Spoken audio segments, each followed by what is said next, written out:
Big. Those two dogs, they might represent something that we don't understand. Have you ever heard of La Leyenda del Cadejo? What does that mean? What? The mountain range of doggies? Of El Cadejo. The Legend of El Cadejo. That was close. I think I have that on VHS. That was starring The dog. Danny Trejo. Yeah, the Crispin dog. Glover. Danny Trejo as a teenager. It's racist. So those dogs, these are supernatural creatures from the folklore of southern Mexico and Central America. The legend does not really appear much in South American culture. They're almost truly spirit animals that are diametrically opposed in nature, almost in a weird yin and yang sort of way, even with the colors, white and black. So like evil and their behaviors. Yeah. Yes, exactly Balance. like that. Their form is typically that of a large dog. The largest accounts have it growing to the size of a cow. And Wow. sometimes with the hooves of a goat or a deer, but always with burning red eyes. All cryptids have burning red eyes, like all of them across the board. Always. And shimmering fur. Yeah. And like a very aquiline nose and, other sort of Gregory Peck. That's like a dashing 50s movie star. Do they have like a impeccably like a coiffed very hair. distinctive chin? Yeah, they All have of one of them? those little butts. Yeah. Yeah, Chin little butts? Chin right.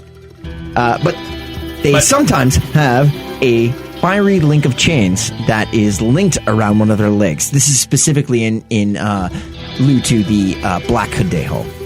This ties into the possible origin of the creature's name. The term is thought of to be derived from the Spanish word cadena, which means chain. This may also refer to these animals' spirit, how they're inextricably linked and connected to one another. In El Salvador, specifically, the Cadejo has deer-like hooves, and it moves and behaves like that of a deer as well. Generally, the legend concerns those traveling at night. It also has a penchant for drunk travelers. Oh no! Of course. Oh, that's why they're here. Soft targets. down. Right. Easy. The White Cadejo will appear to them as both a harbinger and a protector. An event of evil nature will befall this traveler, but they don't need to fear because the White Cadejo will protect them from any ill intention or attack. All right. Nice. Yeah, sounds like we're good to go then. Yeah. Sounds like a fucking Set up. manipulator. Like, hey, look, you're gonna shit your pants, but don't worry, I got you. I'm right here. It's like plenty of protection. weapons. It's like Cadejo Yeah. protection, like What a does that gangster. mean? They show up, they're like, kind of a weird toxic not relationship. for nothing, but something bad's gonna happen, and if you believe in me, the White Cadejo, then maybe it won't be so bad for you when it happens. So there are some possible creation stories that go to say that the White Cadejo was formed and given life by God himself because he sympathized with humanity's overwhelming plight, that they had too many problems, so he sent down the Cadejo to basically protect them and alleviate their worries somewhat. So if the white Cadejo was sent from God, correct? Yes. What would the Black Cadejo be sent by? Basically, there are three different categories for the Black Cadejo.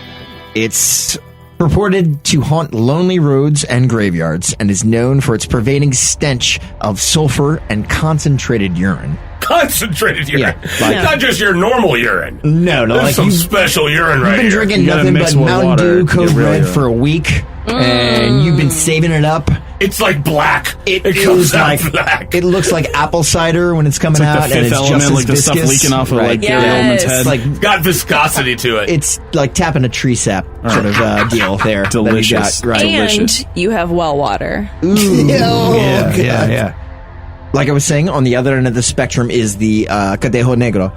It is wholly malevolent and may attack travelers on their journey within its reach or influence one's decisions, leading a person to make choices that will ultimately lead them into ruin.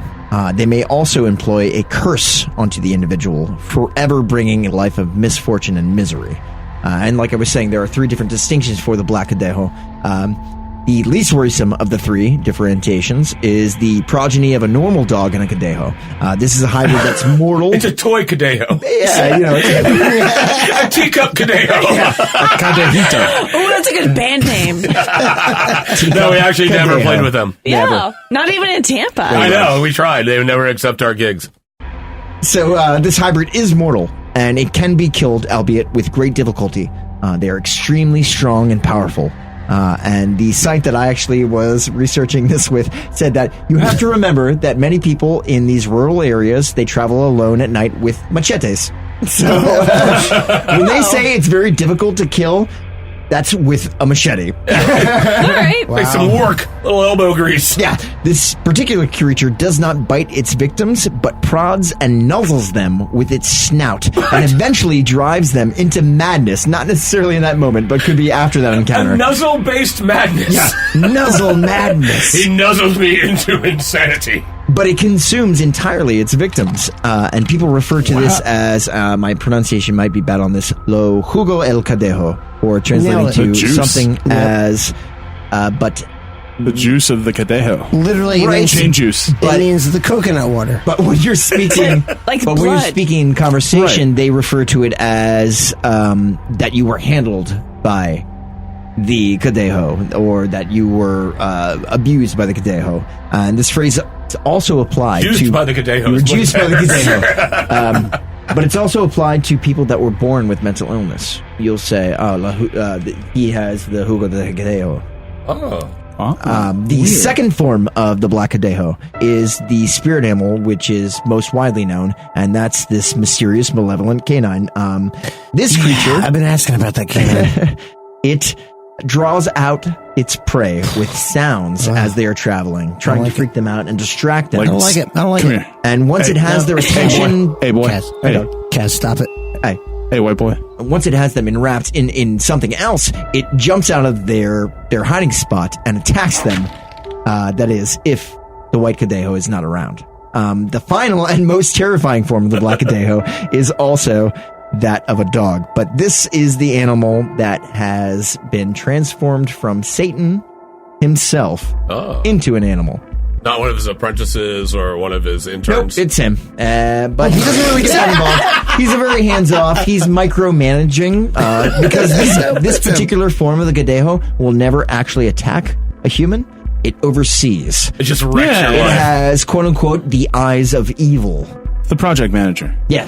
He gets those TPS He reports. gets everyone in. He makes sure everyone knows what they're going to be doing, what the budget is. I love how Beelzebub himself goes, how can I really make an impact? Oh yeah, I'll go out to a specific city and I will micromanage the hell out of a demigorgon. That sounds like something a demon would do for sure. Yeah. I can see what's that. more annoying than being micromanaged by That's somebody? pure hell, head bureaucracy. of the Come on. demon coalition. Come on. Well, so wait, Beelzebub is Lord of the Flies, Yes, thank right? you. And Satan would be Lucifer, the morning star. Morningstar, yeah. There are The multiple fallen one. Satans. The There are vegetarian. multiple Satans? Yes. Oh yeah, we talked about that. There's like Japanese Jesus, different kinds of Jesus, different kinds of Japanese Satan. Jesus! Band name. Oh, yeah. Japanese There you go. Jesus? That might be too controversial. Oh, come on. In Japan. But anyhow, so when people run into this particular form of the Cadejo, these are the people who get truly cursed. If they encounter this form of the dog that is Satan, bad events, tragedy will definitely befall them. Well, like, you gotta figure at some point it's bad luck to talk to a dog, especially if the dog's like making. If the dog's coming at you with like proposals and like he's got like Proposals? angles and like Dog's projects are like how to make human happy. right, exactly.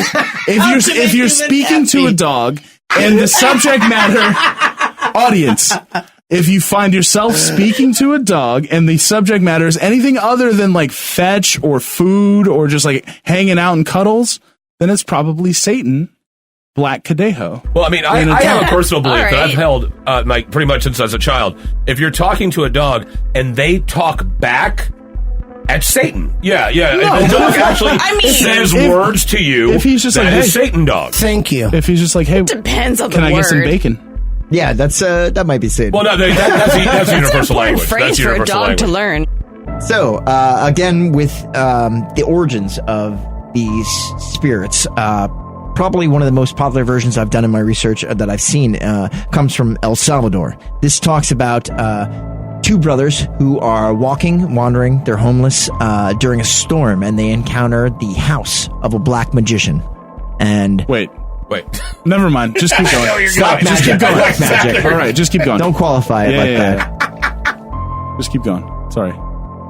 So, during the storm, he asked the two brothers to help him gather firewood so that they can endure the length of it. They go out and they slack off on the job, but they also notice that he left the house, and while he is gone, they steal and eat his food.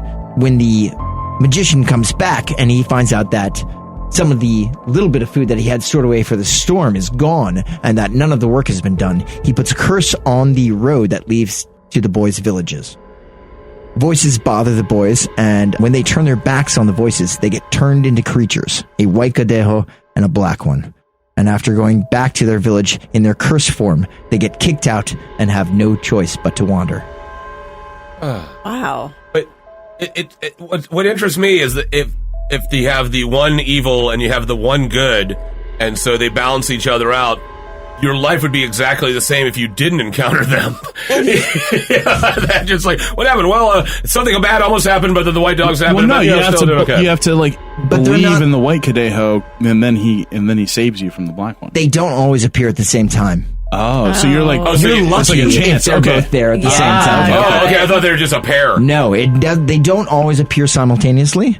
And also, this is one of the freakiest points. In many cultures, the colors flip-flop. So you never know, Wait, depending on what? which folklore is in the community, if the white Cadejo is the good Cadejo, Trixie or the black Cadejos Cadejo is the good That's Cadejo. insane. Well, I oughta. Damn. You want to what? Punch a large dog that acts like a deer that might be Satan? Whoa. Okay, everyone A calm lot down. going on there. Everyone calm down. Okay, everyone calm down. So all I'm saying, guys, is that it's kind of lucky that we have both the Cadejos here. If this indeed is what these two dogs are that are kind Right. of following us, They're they're kind huge. of dogging us, if you will, bees. Who let these dogs out? Who? Freaking out. Who? Might be the Bob. Oh, That was no. awful. Satan probably.